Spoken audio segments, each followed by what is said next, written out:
Good morning, good morning, good morning. Khushboo, hello Khushboo, मेरी आवाज़ सुन पा रही हो कि नहीं?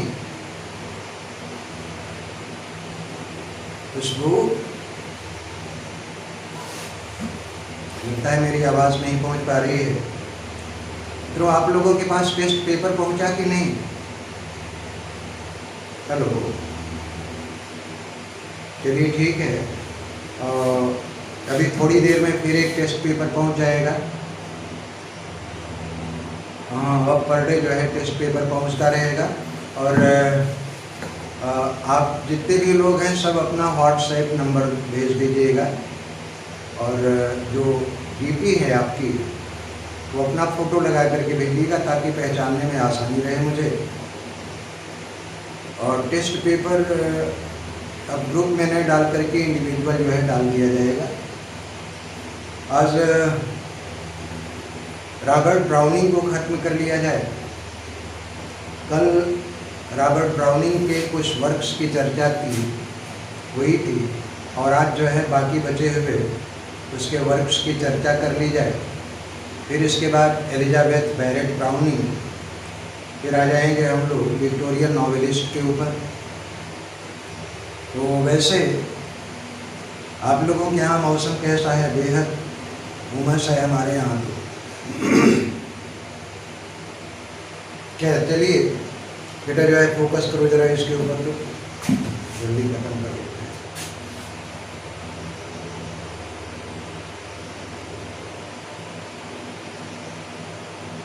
हैं। रॉबर्ट ब्राउनिंग का अगला वर्क है। इन 1948 Browning wrote Bells and Pomegranates.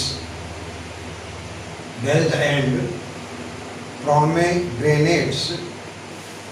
ये प्रश्न पूछा गया है कि into how many parts does Bells and Pomegranates run? तो कुल है 7 पार्ट्स।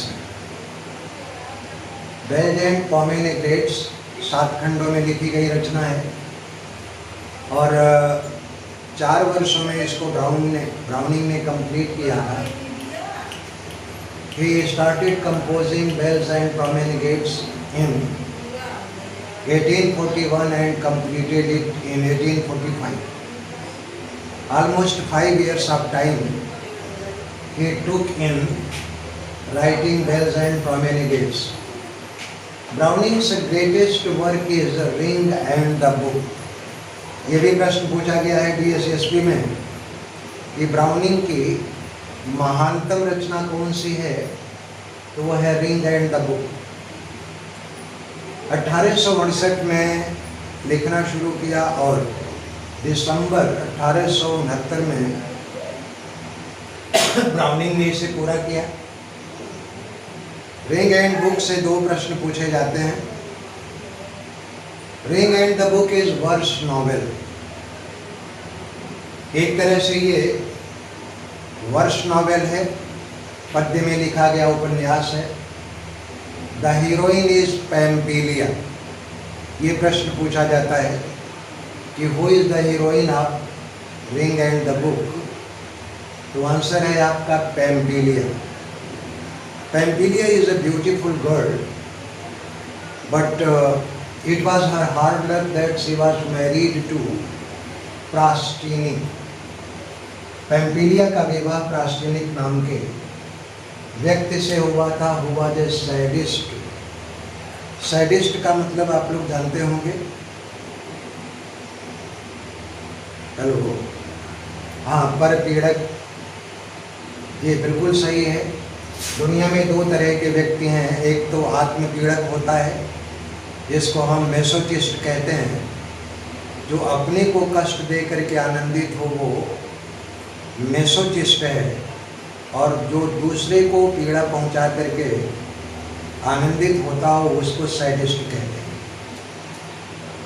तो प्रास्टिनी एक सैडिस्ट पर्सन था। उसके क्रुएल्टी से तंग आकर के पैम्पिलिया अपने माता पिता के पास जाना चाहती है। So, with the help of a priest, she goes to her parents पड़ोस के एक प्रीस्ट की मदद से वो अपने माँ बाप के पास पहुँचती है। प्रास्टिनी looks after her and at last he comes to know her whereabouts. वो कहाँ पर है इसका पता चलता है। Then he runs after her and finds her seeking shelter in a convent. प्रास्टिनी पेम्पिलिया के माँ बाप के घर पर जाता है और वहाँ पर उसे पता चलता है कि वह निकट के एक कॉन्वेंट में शरण ली हुई है। He arranges to murder her. वह व्यवस्था करता है पेम्पिलिया के मर्डर की। But at last he and his accomplish कहते हैं किसी अपराध में शामिल होने वाले जो व्यक्ति होते हैं उसको एकम्प्लिस कहते हैं। और एकम्प्लिस का मतलब पूरा करना भी होता है। अगर यह कर दिया जाए to perform a deed, to complete a deed, वो एकम्प्लिस होता है। और यह एकम्प्लिस का मतलब किसी षड्यंत्र में शामिल होने वाले लोग। They are arrested and at last Prastini is killed along with his fellows. Browning की अगली रचना है पाउलिन। वास्तव में पाउलिन एक एलेगरिकल वर्क है in which there is confession of love between man and woman, जिसमें प्रेम की एक स्वीकारोक्ति है व्यक्ति और औरत के बीच में। लेकिन यहाँ पर वास्तव में ये ध्यान रखिएगा, इनफैक्ट पाउलिन इज, थोड़ा सा इसके ऊपर भूल गया, लिख दे रहा हूँ। It is spiritual love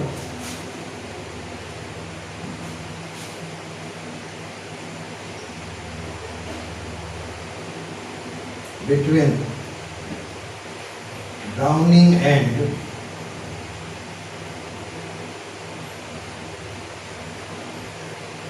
Elizabeth Barrett Browning, जो उसकी पत्नी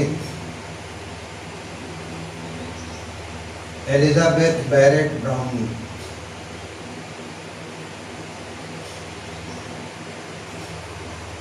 पाउलिन में ब्राउनिंग ने एलिजाबेथ बैरेट ब्राउनिंग के प्रति अपने आध्यात्मिक प्रेम का जिक्र किया हुआ है। His Sordello is versification of Arthurian romance. King Arthur, जैसा कि आपने एडिल्स ऑफ किंग्स में पढ़ा है, किंग आर्थर ये जो रोमांटिक अभियान थे उसका जो है पद्यानुवाद किया हुआ है सार्डेलो में। नोट कर लें तो फिर अगली रचना हम अगले वर्ग के बारे में चर्चा किया जाए। चलिए ठीक है।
नोट कर लिया हो तो बता दीजिएगा, फिर आगे करें।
Today, Browning's entire fame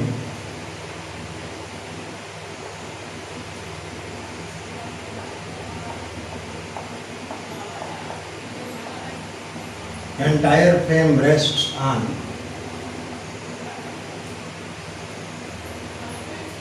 on his dramatic monologues.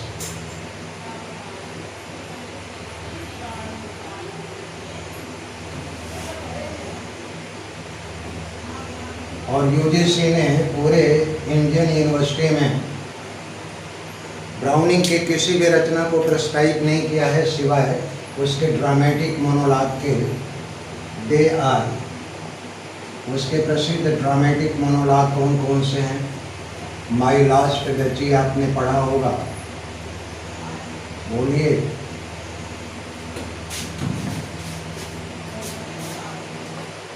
Fra lip, अच्छा नहीं पढ़ा है, कोई बात नहीं है। हाँ, और परफिरियस लवर पढ़ा होगा आपने।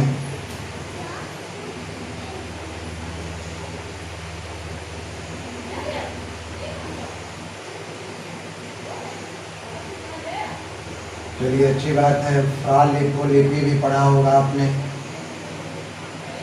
हाँ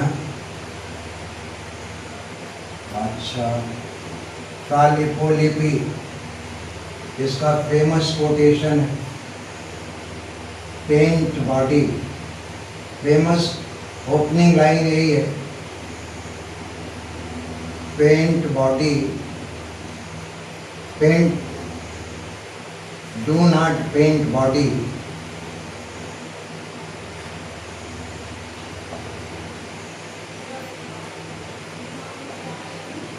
पेंट सोल।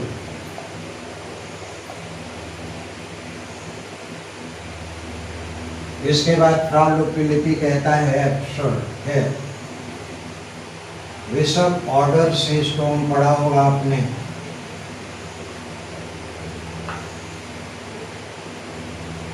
ऑर्डर से स्टोन, भाई ये पढ़ना चाहिए आप लोगों को। लास्ट राइट टुगेदर,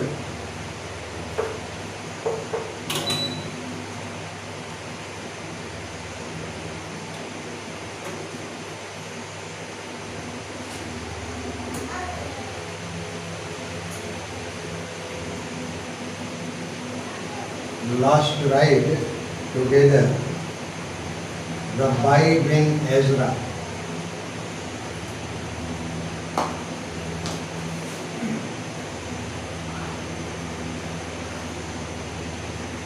पढ़ा होगा आप लोगों ने, नहीं पढ़ा है क्या? कोई बात नहीं, ये उसके जो है प्रसिद्ध ड्रामेटिक मोनोलॉग हैं। क्या इसके बारे में चर्चा भी करना है? माई लास्ट डची के बारे में प्रश्न पूछता है। ड्यूक का नाम ड्यूक फेरेरा है, ड्यूक फेरेरा। और पेंडलफ,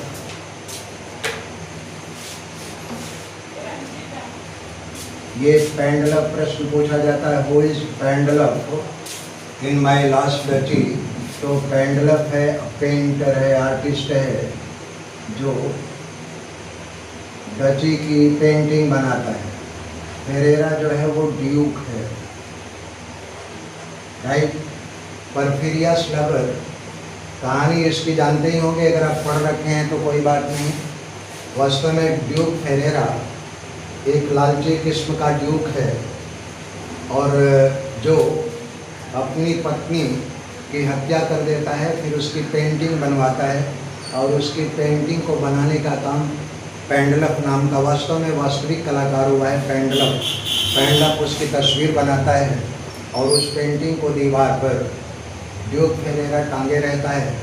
पड़ोस का एक ड्यूक अपनी बेटी का विवाह फेरेरा से करने के लिए अपना एक संदेशवाहक भेजता है, और उस संदेशवाहक से पूरा का पूरा ड्रामेटिक मोनोलॉग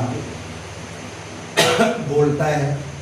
परफिरियस लवर, परफिरिया नाम की एक लड़की है जो एक गरीब व्यक्ति से मोहब्बत करती है, लेकिन परफीरिया के पेरेंट्स उसकी शादी तय कर देते हैं। दूसरे ही दिन समाचार जब परफीरिया के प्रेमी को, तो भयंकर आंधी तूफान की रात में वह परफीरिया के घर पर पहुंचता है और उसके लंबे बालों को 3 चक्कर उसके गले के में लपेट करके उसकी हत्या कर देता है, स्ट्रेंगुलेट कर देता है।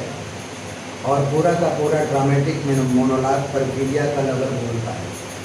फ्रा कहते हैं जो नए नए ईसाई संत होते हैं या ईसाइयत में जो दीक्षा पाते हैं, उसको हम फ्रा कहते हैं। लिपो लिपि नाम का एक कलाकार है जो अक्सर रेड लाइट एरियाज में घुमा करता है, लेकिन उसको पकड़ करके एक कॉन्वेंट में, कॉन्वेंट तो नहीं कहा जाएगा बल्कि मोनास्ट्री, क्योंकि कॉन्वेंट वही स्थान होता है जहाँ पर ईसाई सन्यासिनें रहती हैं, उसको कॉन्वेंट कहते हैं।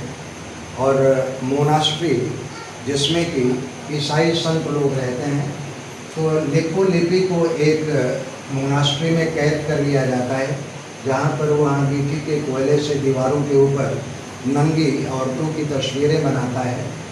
और उसकी इस हरकत को देख करके मोनास्ट्री का जो चीफ प्रीस्ट है वो ये कहता है, डोंट पेंट बॉडी, शरीर की पेंटिंग क्यों करते हो, पेंट सोल, आत्मा का चित्रण करो। तो लिपो लिपि तुरंत जवाब देता है कि एब्सर्ड, कि वास्तव में सोल तो एक एब्स्ट्रैक्ट एंटिटी है, अमूर्त सत्ता है, और सोल का रियलाइजेशन तब तक नहीं हो सकता है जब तक कि बॉडी को, स्थूल शरीर को जब तक हम न जान लें, तब तक जो है आत्मा की झलक हमको मिल ही नहीं सकती है। इसलिए ज़रूरी है कि शरीर को पहले माध्यम बनाया जाए और तब आत्मा की अनुभूति के स्तर पर पहुंचा जा सकता है।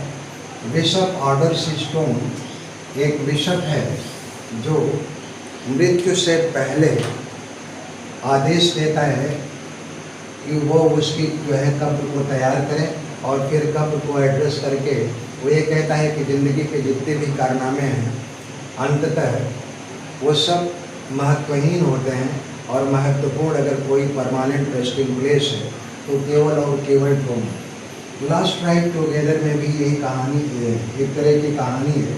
एक प्रेमी अपने प्रेमिका से ये आग्रह करता है कि जीवन पथ पर अब तक जो प्रेम की यात्रा हुई है वह पूरी नहीं हो सकी है, और अंतिम बार वो घुड़सवारी करता है, अपनी प्रेमिका को आगे बिठाता है, और आगे बिठाने के बाद प्रेमिका का सर उसके कंधों पर झुका होता है। फिर बेखुदी में वो ड्रामेटिक मोनोलॉग बोलता है, रब्बाई बिन एजरा, बिन कहते हैं बेटे को, ये बिन है, BIN, अरबी में बिन कहते हैं बेटे को, ऐसे इंग्लिश में मैक को और सिन दोनों को बेटा कहते हैं। इंग्लिश में सिन का भी मतलब वो बेटा होता है और मैक का भी मतलब बेटा होता है, सन। लेकिन अरेबिक में बिन का मतलब होता है बेटा। बिन मीन्स बिन और बिनता, बिन कहते हैं बेटे को और बिनता कहते हैं बेटी को। है ये मित्रों हो गए उसके रॉबर्ट ब्राउनिंग के प्रसिद्ध ड्रामेटिक मोनोलॉग, और इसी के साथ मैं विदा लेता हूँ। टेस्ट पेपर अभी लिखता हूँ, आपके पास 1 घंटे में पहुँचेगा। अब एलिजाबेथ बैरेट ब्राउनिंग की कल 60 में चर्चा करते हुए हम लोग पहुँचेंगे।